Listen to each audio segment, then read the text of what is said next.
Good morning, good evening, good night. We're watching this transmission. It is I, Mike Martins, bringing you another Australian Weekly housing wrap up for you guys. There is a lot going on the ground in the major cities in Australia, and there's a lot of confusion. And when I say confusion, I'm talking about confusion with what's happening in the media, what's really happening, what's happening on the ground, what people are feeling. Well, let's tackle it. Let's see what's going on there for my friends down under. Big hug to you guys here. I'm up way northwest from you guys up in Canada. All right, Brisbane house prices to rise faster than Sydney, Melbourne, says report. Well, remember, we've been talking about this for years on the channel. People will always jump to cheaper product or cheaper cities or mass exodus. Look what happened to Hobart. Hobart, it was such a big increase in what happened with its percentages year over year and quarters year over year and increases in housing prices that they've taken down all my Hobart videos. People that remember my Hobart videos and talking about Leave Sydney and all that stuff over the last 3-4 years, please comment below just to kind of verify with other people. They keep taking down my Australian housing videos. I don't know why. I don't know, guys. I don't understand. The American ones are fine, the Canadian ones are fine, and even the UK ones are fine. For some reason, Australian videos keep getting deleted off my channel, and I keep going back to relink another video to a video that I talked to in something before. Let's say 3 years ago. It's gone. Anyways. All right, let's find out what's happening. House prices set to bounce back. Let's see what these guys have to say here. This is from Number 9 News. Was the internet broken there or something? All right, here we go. Ooh, this guy's coming in here. This was a Saturday in a red-hot property market. Roads from lunchtime Chatswood, and this busy open has shown all the signs of a rebound in the property market. Real estate group Domain's property forecast is predicting Sydney house prices will bounce back by up to 4% in 2020. Apartments a rise of around 3%. Yes! Once people make 80% more. Woo! Okay, let's go. Okay, I trust this guy. He's not wearing a tie. Of a falling market saw 15% wiped off house prices, but lower interest rates freeing up bank lending rules and the Coalition surprise election victory. We talked about that on the show. Yeah. Things are getting good down there. Things are not getting any better, especially with now first-time home buyer loan crap. I think they're trying to roll back in, lowering interest rates to historical levels, and that's why you see the price of gold and even Bitcoin going up because everyone's losing faith in the Aussie dollar. You should have seen what gold was against the Aussie dollar.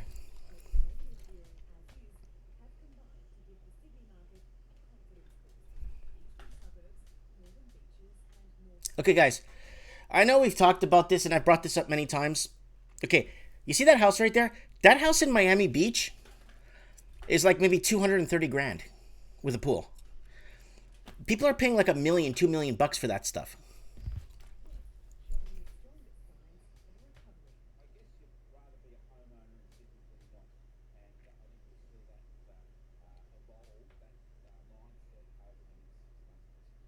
Despite the recent downturn, Sydney median house prices are still around 60% higher than in 2020. The market is expected to bottom out late this year, ready for a spring bounce. Okay, spring bounce. You remember last spring down under? Do you remember last spring we were covering it here on Trends in the Housing Market? The big bounce, it's going to come back, and people going, what happened? You had none of those bidding wars. It was nothing. Nada. Absolutamente nadie. Let's go. There is one thing that is still missing from Sydney's property market, and that is supply. Sellers are still holding back, but that all could change with this recent lift in market sentiment. Okay, I'm going to have to hear that again. I'm sorry. The market is expected to bottom out late this year, ready for a spring bounce. There is one thing that is still missing from Sydney's property market, and that is supply. Fangulo! What are you lying? What are you lying for? There's an oversupply on the Sydney housing market. You liar! Stop lying. Fangulo. There's no supply. There's an oversupply of condos and detached homes in the Sydney market. You know how many people are underwater? It's like some parts in Sydney are down 22%, 18%. People that bought at the top have to wait to see if it bounces back. What is this? Brisbane will be the new boom for property as Australia climbs out of its housing slump. With house prices there set for a rise faster than Sydney, Melbourne over the next 3 years, a new report says. Okay, guys, hear me out. Look what's happening in Perth, okay?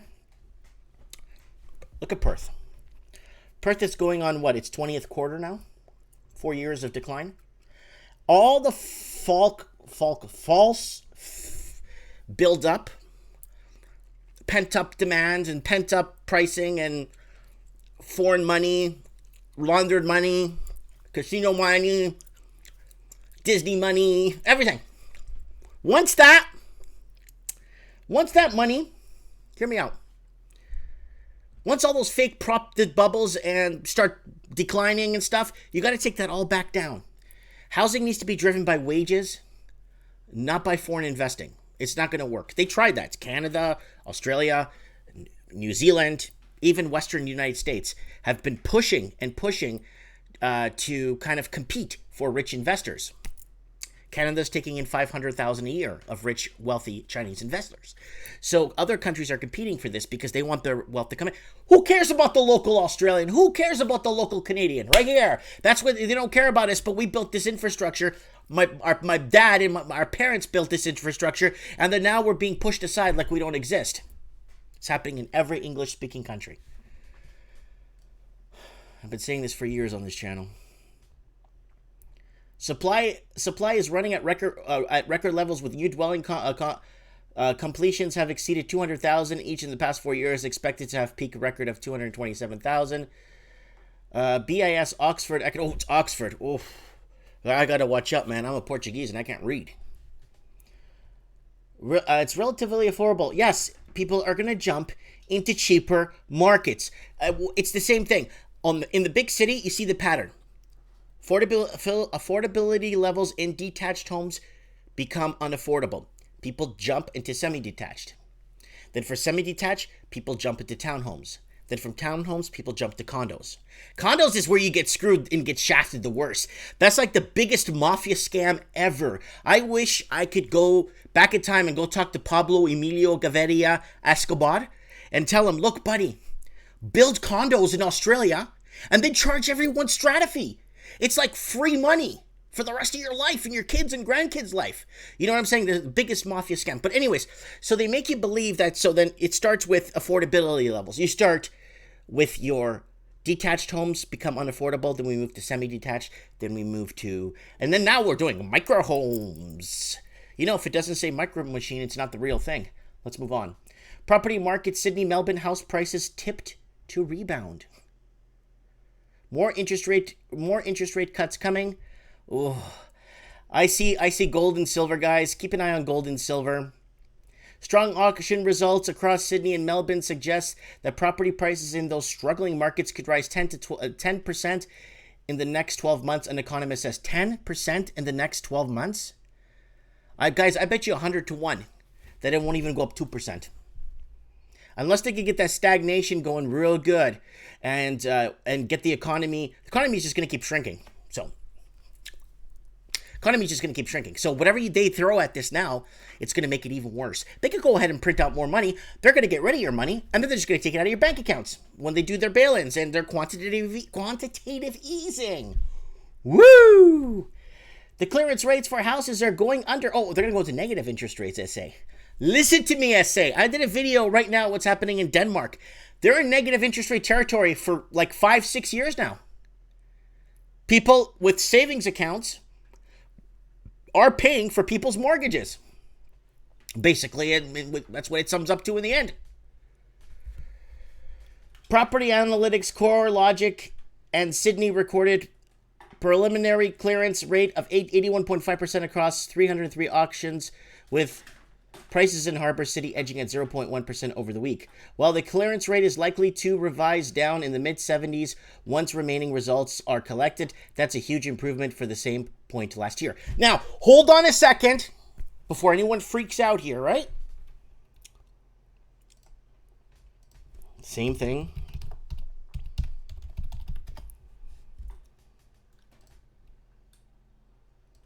Right here. Mira, look. The same thing's happening in Toronto and Vancouver, SA. Look. See? Canadian real estate stabilizing. Real estate stabilizing. And numbers are up, but nothing in correspondence from the last 5 years. But we're seeing an increase. Same thing is happening in the Canadians' biggest cities is getting the same what's happening in Australia, SA. Listen to me, SA. While that clearance rate is likely revised down to the mid-70s, we read that, this positive indicator is further proof that the market has seen the end of its sustained downturn as a range of housing stimulus takes effect. Yes, lowering rates, but stealing people's future. According to CoreLogic data, 901 homes were up for offer across all capital cities in the 7 days on Sunday compared to 1,257 a year ago. So, Australia's indication now, I think we're going to have to, I know, I've watched the last 2 spring markets in Australia become absolute disasters. Now they're forecasting for a strong spring market in Australia. Last 2 spring markets were a disaster. Go back to my shows 2-3 years. You'll see what I'm talking about in Australia. Oh, spring sales. Oh, this. Oh, that. I think what they need to do, what they need to do in Australia is find out who is buying these homes first. So then we don't have to argue here back and forth all the time. You know what I'm saying? So this was sold to foreign investors. This was sold to Australian proper. Okay, now we know, we get the bigger picture. They sell homes, but if Australians are buying homes and driving the housing market and first-time home buyers aren't getting in the market, right there, that's where you're going to go. So same patterns are happening in Canada. Higher value houses leading the property recovery. See, I told you Australians got an 80% increase in pay. Of course, see, Australians are so smart. Well, I'm saying the Australian, the economy there is so good. Let's see what these guys have to say.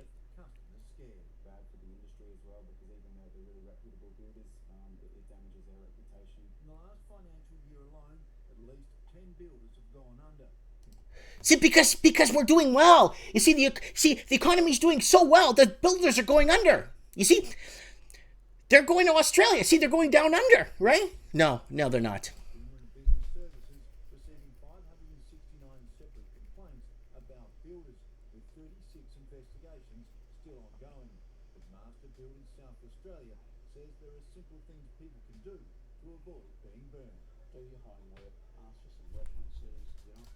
That guy's right. And I keep saying the same thing. Do your own research, SA.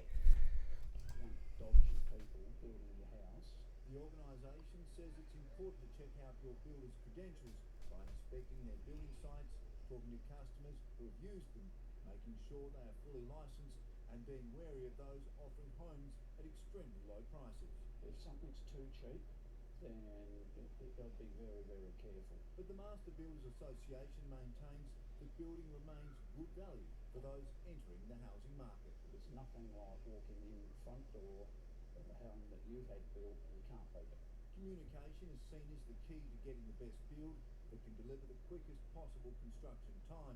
People also advise to sign an accredited fixed price contract. Okay, so we got capital city home auction clearance rates continue to climb nationally, while strong results in Sydney and Melbourne leading the property market recovery. Figures released by data provider CoreLogic show that the average of 70.4 cents at the 1,107 auctions held across Australia during the week ended Sunday, August 11, had cleared up up on 66.4%, 1,107 auctions held this week before. Guys, I got some good news for you guys. Just kind of want to throw this out there.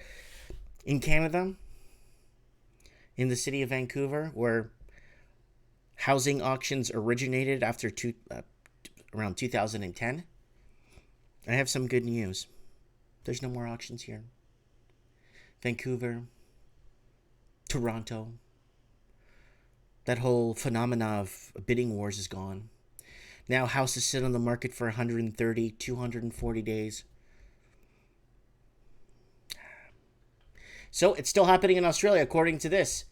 One day it's going to happen, guys. The second, when there's no more auctions, I think auctions have died out in New Zealand because they banned foreign ownership, period. And the whole bidding war thing ended in New Zealand.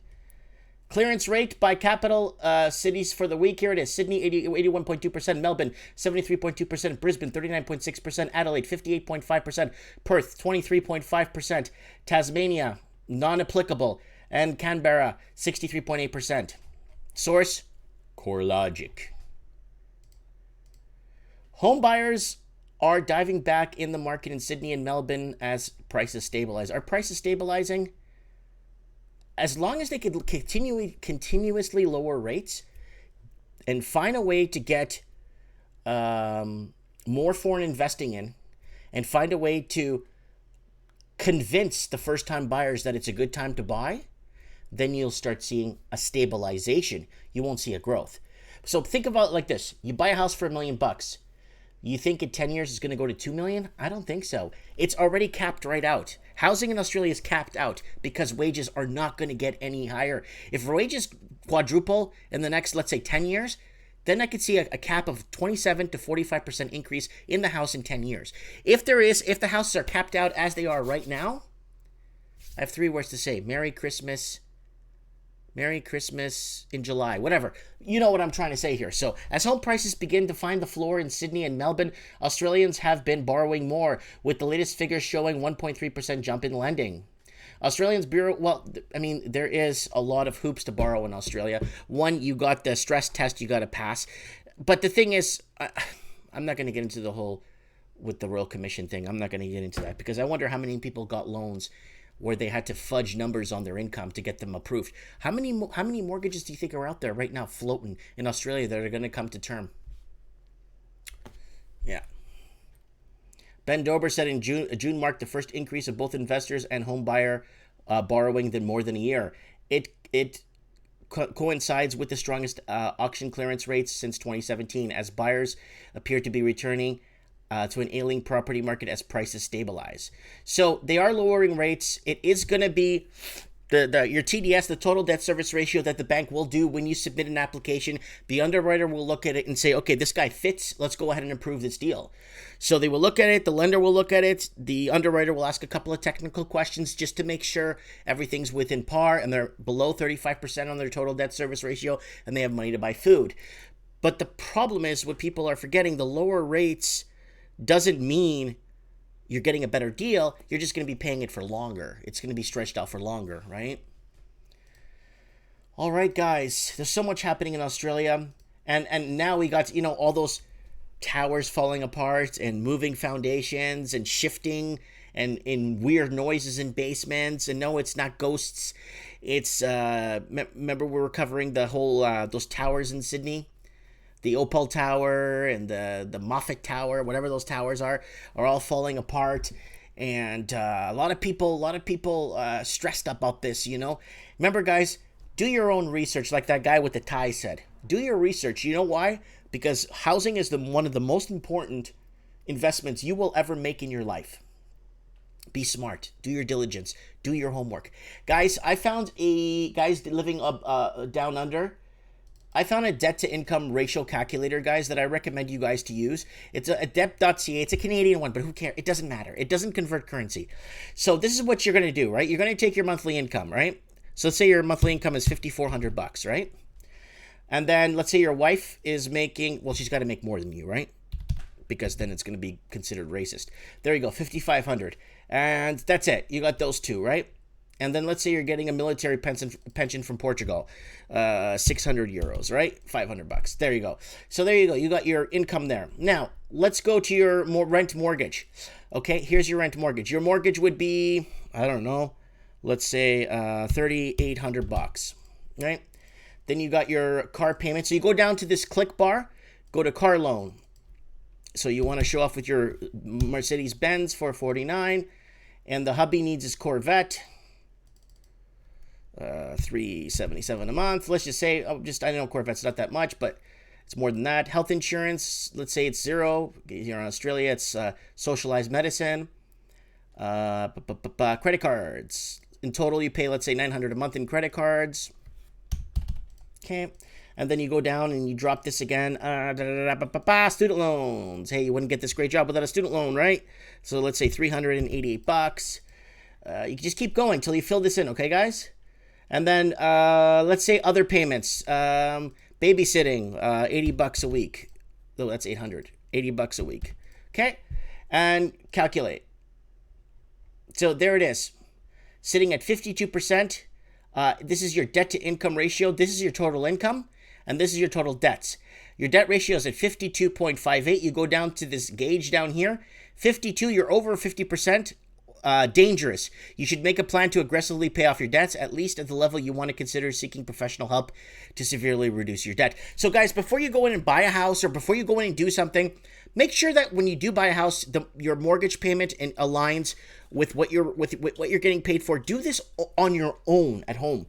So this way you know, because a lot of people that go in to seek more credits or go in credit seeking for a house or something, guess what? A lot of those people need what do you call it? It's credit consultation, right? These people need, they need to go see somebody, so they don't need more credit. They need credit resolution or credit, education. They need to understand something, you know what I'm saying?